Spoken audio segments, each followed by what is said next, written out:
I paid the man who was sleeping with my wife. It took time for that sentence to fully form in my head. At first, it wasn't words at all, just a sensation I couldn't shake. The same feeling you get when numbers don't add up but everything looks correct on paper. Something was wrong, but nothing obvious was broken. I built my business from the ground up. No shortcuts, no inheritance, just long days that bled into nights, weekends that stopped feeling like weekends, and a constant hum of responsibility that never fully shut off. My wife used to joke that I was married to the company as much as I was to her. I didn't love that comparison, but I understood it. She said she understood too. That was the lie I didn't recognize at the time. The employee came along during a period of growth. Younger than me, sharp, eager to prove himself. The kind of hire you feel good about. Punctual, respectful, ambitious without being arrogant. He stayed late without complaining, picked things up quickly, and earned trust fast. I liked him. That matters more than I wish it did. My wife started showing up at the office more often once he was around. At first, it felt supportive. She said she liked seeing what I was building. She brought coffee for the team, helped with small administrative things, chatted with employees while I was on calls. Everyone liked her, especially him. I noticed how attentive he became whenever she walked in, how his posture shifted, how his focus sharpened. I told myself it was respect, admiration, gratitude for the person who stood beside his boss. Trust has a way of rewriting discomfort into something acceptable. At home, nothing exploded. That's what fooled me. There were no fights, no sudden coldness, no obvious distance. Instead, my wife became easier, less demanding of my time. She stopped asking when I'd be home, stopped waiting up. When I apologized for late nights, she smiled and said she understood. That should have scared me. Instead, I felt relieved. The house felt calmer, quieter. I told myself this was what stability looked like after years of stress. The overtime requests started a few months later. Nothing extreme. An hour here, 2 hours there. Always justified. Always approved. I didn't micromanage people who proved themselves. That was one of my rules. Trust the people you hire or don't hire them at all. So I signed the checks, approved the hours, paid him well. At the same time, my wife's routines shifted in subtle ways. She dressed differently during the day, nothing provocative, just intentional. She ran more errands, spent more time out. When I texted her during work hours, replies came slower, shorter. I noticed. I dismissed it. The first real crack didn't come from suspicion. It came from paperwork, payroll. I was reviewing expenses late one night when something stopped me. Not the amount. Everything was within reason. It was the timing. Hours logged when I knew the office had been empty. I checked the security system. Doors unlocked, lights on. I called him into my office the next morning. "Quick question," I said casually. "These late hours, what were you working on?" He didn't hesitate. "Your wife asked me to stay a few times," he said. "Help her organize some files. Admin stuff. I figured it was easier than bothering you." He said it comfortably, like it was normal. I nodded, thanked him, let him leave. I didn't ask my wife about it that night. I didn't want to. Instead, I started watching. The way she dressed before leaving the house. The way she stopped mentioning his name but referred to him indirectly. The way he avoided eye contact with me now, polite, respectful, but distant. Like proximity itself made him uneasy. One evening I came home early, earlier than I ever did. The house wasn't quiet in the way it usually was. Lights were on, music low. The air felt occupied. Voices came from the kitchen, soft, familiar, relaxed. I didn't hear anything explicit. I didn't need to. I stepped back outside before either of them could see me. Sat in my car, hands locked around the steering wheel, heart pounding as I stared at the house I thought I understood. That was when the sentence finally finished forming. I paid the man who was sleeping with my wife.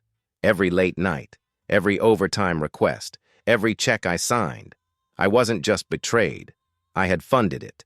And sitting there in the dark, something else became painfully clear. This hadn't happened once. It hadn't happened by accident. It had been happening repeatedly, while I was at work, while I was providing, while I believed trust alone could protect what mattered most. I didn't go back inside that night. I drove until the shock settled into something colder, more focused, because whatever came next wasn't going to be loud. It was going to be deliberate.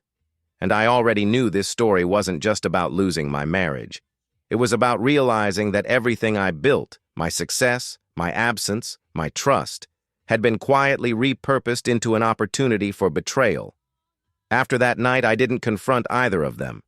That surprises people when I tell this story later, but confrontation would have changed the pattern. It would have forced panic, damage control, lies sharpened by urgency. Silence, on the other hand, lets people relax. It lets them believe they're still in control. So I stayed quiet. From the outside, nothing changed. I still left for work early, still came home late, still played my role exactly as I always had. If anything, I became easier to live with, less distracted, less reactive. My wife seemed relieved by that, like a tension she hadn't admitted to was finally easing. At work, I watched more closely. The employee avoided me now, not overtly, not in a way I could call out, just enough to be noticeable once I was looking for it. He kept conversations short, no more jokes, no more lingering in my office. When I walked into a room, he found a reason to leave it. Guilt has a posture. So does confidence. And I was starting to see both. The overtime requests continued. Still modest, still justified, still approved. I told myself I wanted proof. What I really wanted was confirmation. Proof can be denied. Confirmation settles something deeper. At home, my wife's behavior followed a rhythm I hadn't noticed before. Certain days of the week she dressed differently. Not dressed up, intentional. Clothes that felt planned rather than thrown on. Hair done earlier. Makeup applied lightly, carefully, like it wasn't for errands. Those were the days she said she'd be out most of the afternoon. Those were the days the overtime appeared. She stopped texting me during work hours altogether. When she did reply, it was short, neutral. No questions about my day, no checking in. It was like she'd already spent her emotional energy elsewhere. The intimacy between us faded quietly. Not with rejection, but with absence. She went to bed earlier, or later.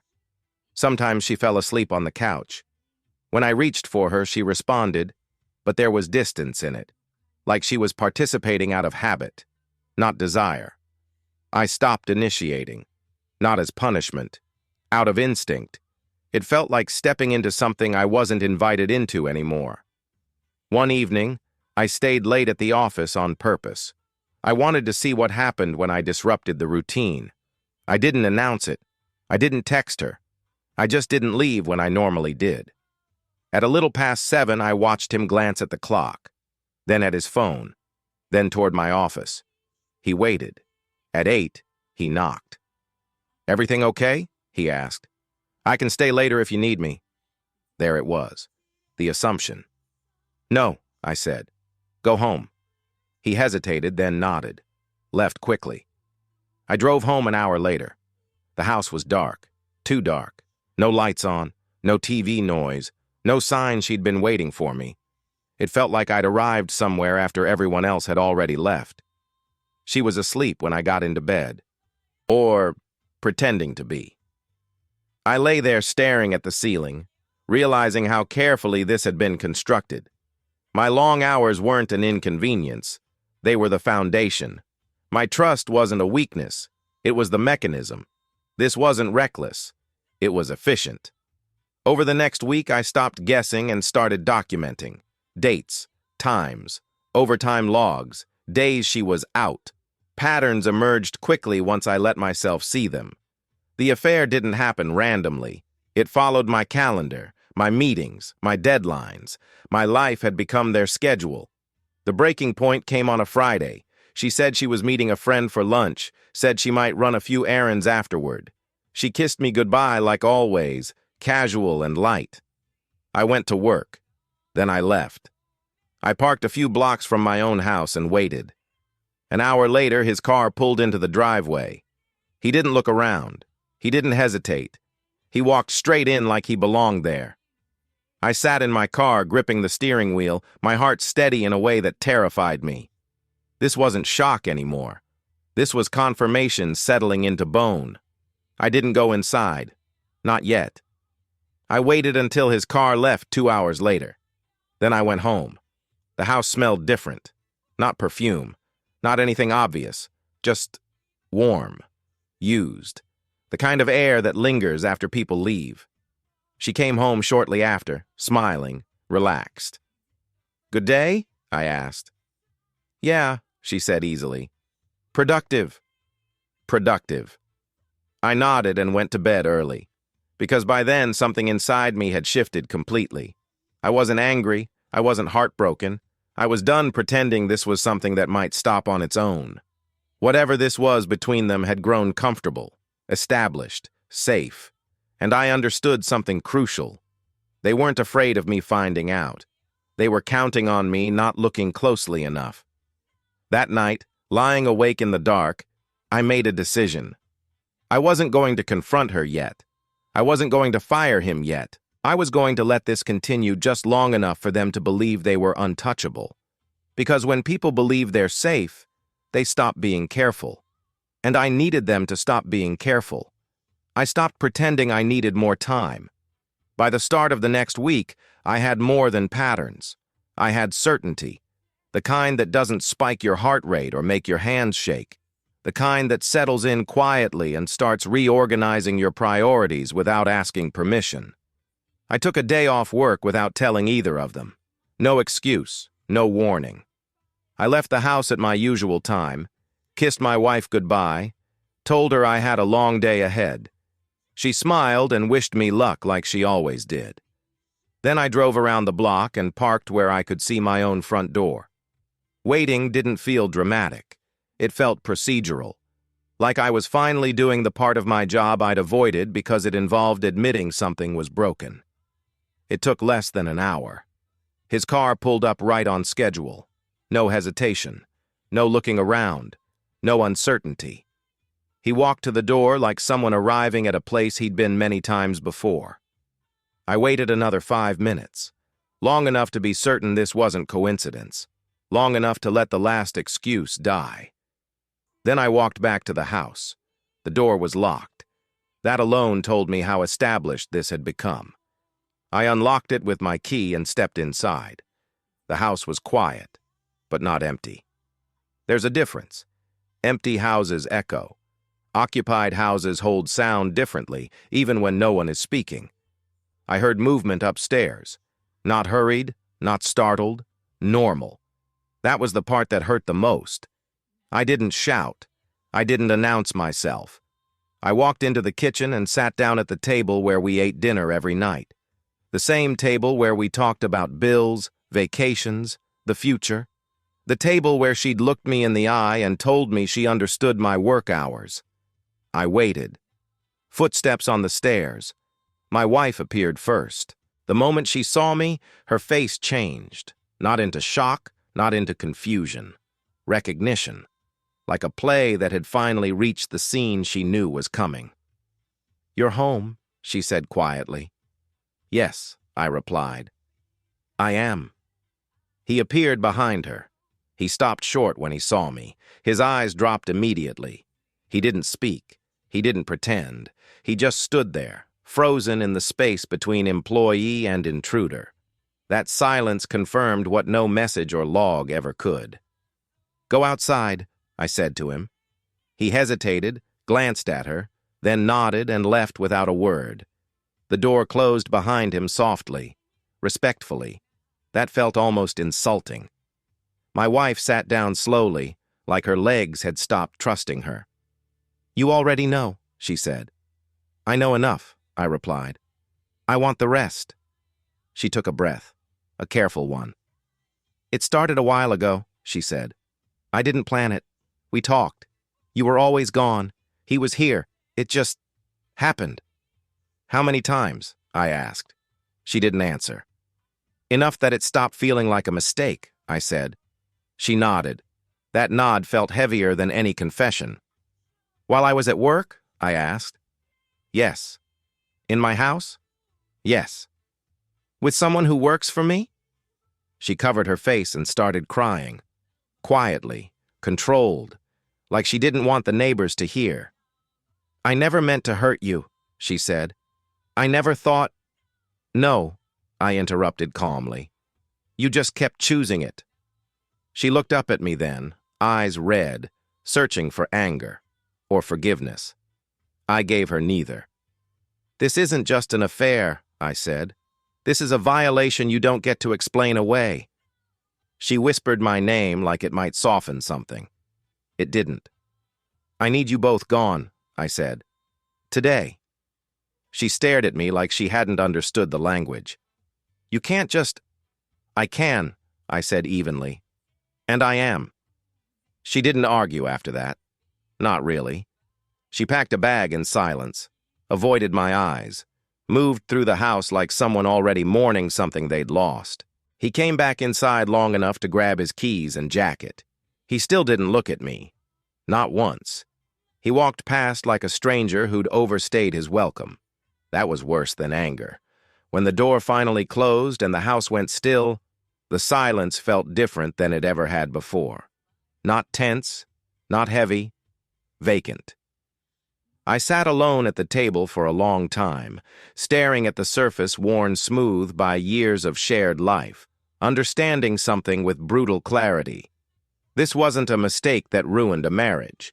This was a choice that dismantled everything around it. Trust, hierarchy, respect, identity. They hadn't just betrayed me. They had used my absence, my effort, my success as the structure that made it possible. And sitting there alone, I realized the next part of this story wouldn't be about revenge. It would be about deciding what I was willing to burn down and what I was finally ready to walk away from. I didn't raise my voice. That was the first thing that surprised her. She expected anger, accusations, something loud enough to push against. Instead, I stayed calm in a way that made the room feel smaller, tighter, like the walls were closing in around the truth she couldn't escape.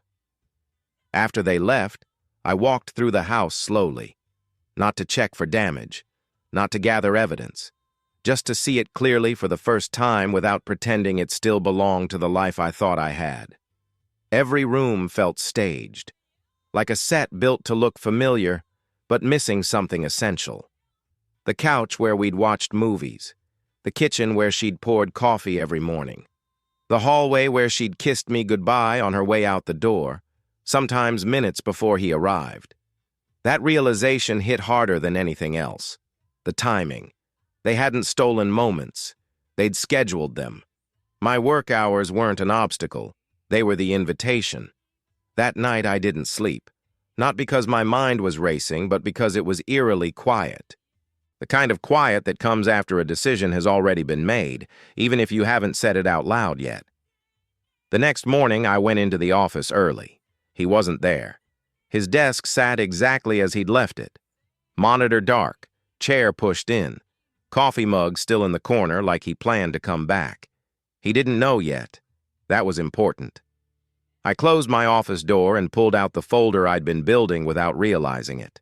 Overtime logs, security access times, messages my wife hadn't deleted yet because she didn't think she needed to, patterns laid out cleanly on paper, not evidence for a courtroom, evidence for myself. I called him in around mid-morning. When he stepped into my office, he looked different than he ever had before, smaller, tighter.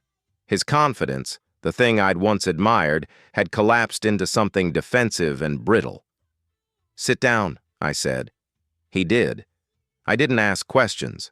I didn't need to. "I know," I said simply. His shoulders dropped. "I didn't mean," he started. I held up a hand. "This isn't a conversation," I said calmly. It's a termination. His eyes widened. Please. You're done here, I continued. Effective immediately. HR will finalize the paperwork. Your access ends today. He nodded. Didn't argue. Didn't apologize. He just looked relieved that he didn't have to keep pretending anymore. That told me everything I needed to know about who he was. When he left, I sat alone in my office for a long time, staring at the city through the glass, realizing something uncomfortable but undeniable. Firing him didn't feel like victory. It felt like maintenance. That afternoon, my wife called. I didn't answer. She texted, then called again, then left a voicemail filled with words that sounded practiced: regret, confusion, love, fear. She wanted to talk, to explain, to work through this. I let the phone go dark. That night, she showed up at the house. I hadn't changed the locks yet. She stood in the doorway, eyes red, face drawn, like someone finally understanding the cost of choices they'd been justifying for months. I made a mistake, she said. I shook my head slowly.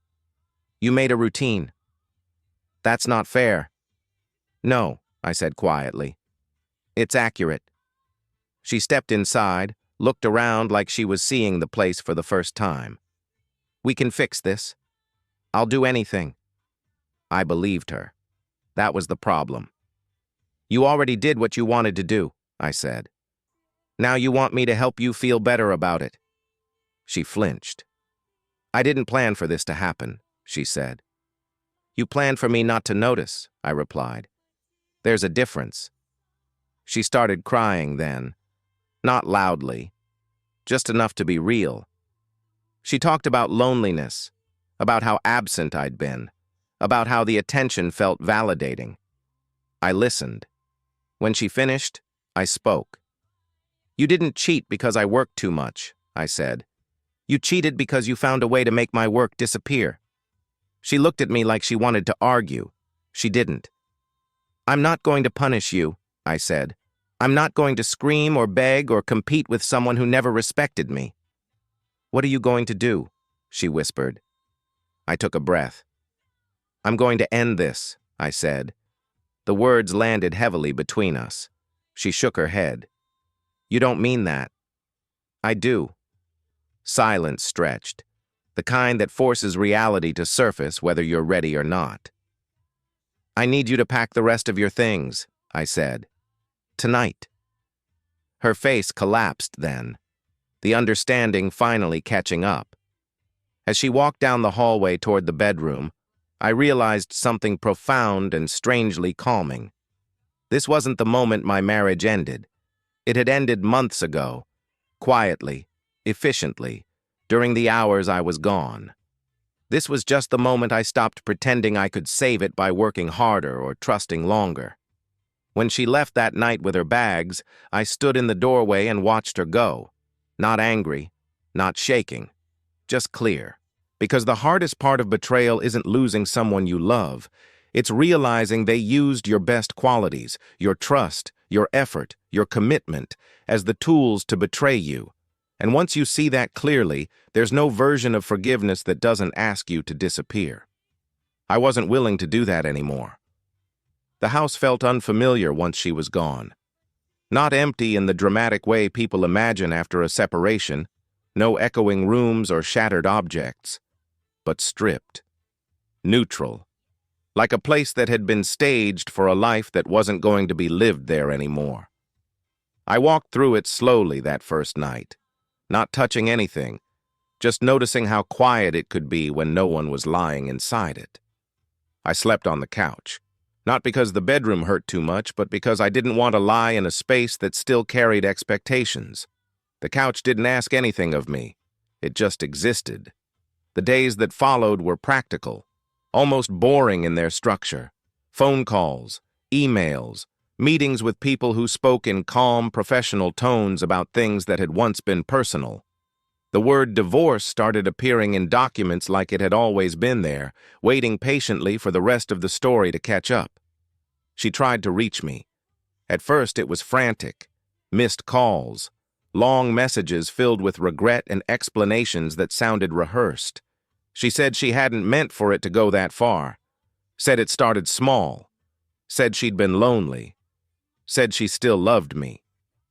Then the tone changed. The messages became softer, more strategic. She talked about history, about everything we'd built together, about how mistakes shouldn't erase years. She asked if we could talk, just once, without lawyers or paperwork. I didn't respond. Not because I hated her, not because I wanted her to suffer, but because every message carried the same assumption, that I would still be the one responsible for holding things together. That I would be the place she could return to once the damage became real. I wasn't that place anymore. At work, things stabilized faster than I expected. People noticed the change before I said anything. Not the affair. That spread quietly, the way workplace rumors always do, but the way I carried myself. I stopped apologizing for taking up space, stopped over-explaining decisions, stopped confusing transparency with vulnerability. Firing him hadn't felt like revenge. It felt like correcting an error. I hired someone new within a month. Competent, professional, boundaries clear from day one. Watching the office return to something predictable made me realize how much chaos I'd normalized without understanding where it came from. Success had blinded me to access. At home, I packed her things slowly, not to hurt myself, not to linger, just to be thorough. Every object went into a box. Nothing was thrown, nothing destroyed. It wasn't about erasing her. It was about removing the illusion that she still belonged there. Once, while packing, I found an old photo of us from before the business took off. We were younger, leaner, smiling in a way that didn't know how fragile confidence could be. I looked at it for a long time before placing it back in the box. I didn't feel anger. I felt distance. That surprised me the most. The divorce itself was quiet.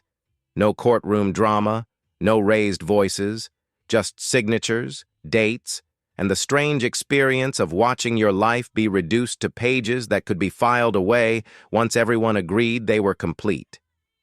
We spoke once during the process. She asked me a question that felt genuine, not manipulative. "Do you think I'm a terrible person?" I thought about it carefully. "No," I said. "I think you found a way to avoid yourself, and you used me to do it." She cried then, not loudly, just enough to be real. I didn't comfort her. That wasn't cruelty. It was clarity. After everything was finalized, I moved, not far, just enough. A smaller place, fewer rooms, fewer expectations. I furnished it slowly, choosing things because I liked them, not because they matched a shared vision.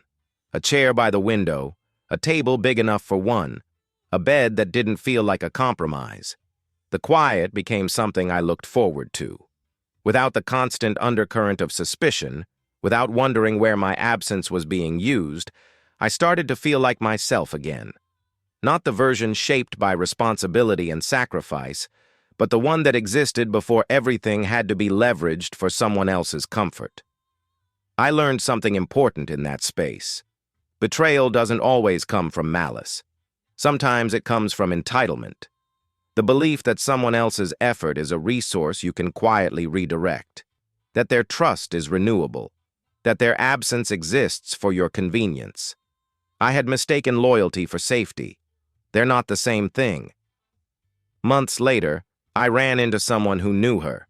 They mentioned she was doing better, that she talked about the experience like it had changed her, like it had taught her something. I hoped that was true, but I didn't need to know. Her growth wasn't my responsibility anymore. One evening, standing alone in my apartment, city lights flickering through the window, I realized I hadn't thought about the affair all day. Not once. No flash of anger, no mental replay, no quiet comparison. The story had stopped looping. That's when I understood the real ending of all of this. I didn't lose my marriage because I worked too much. I didn't lose it because I trusted the wrong people. I lost it because I believed effort could substitute for presence, and because someone else was willing to exploit that belief. But I didn't lose myself. I learned where my boundaries actually were. I learned that success doesn't excuse absence, but absence doesn't excuse betrayal either. And I learned that the strongest response to being used isn't revenge, it's withdrawal. Not disappearing in anger, but stepping back with intention, removing access, ending the cycle quietly, without spectacle. Late that night, I picked up my phone. Her name was still there, untouched, like a door I hadn't officially closed yet. I stared at it for a long moment, not with longing, but with recognition. That contact represented a version of my life where I absorbed damage in silence and called it strength. I deleted it. No hesitation, no ceremony. Then I set the phone down, turned off the light, and lay back on the bed. The room was quiet, but it didn't feel empty anymore. It felt earned. And for the first time since everything collapsed, I slept without wondering who my absence was serving, because it was finally serving me.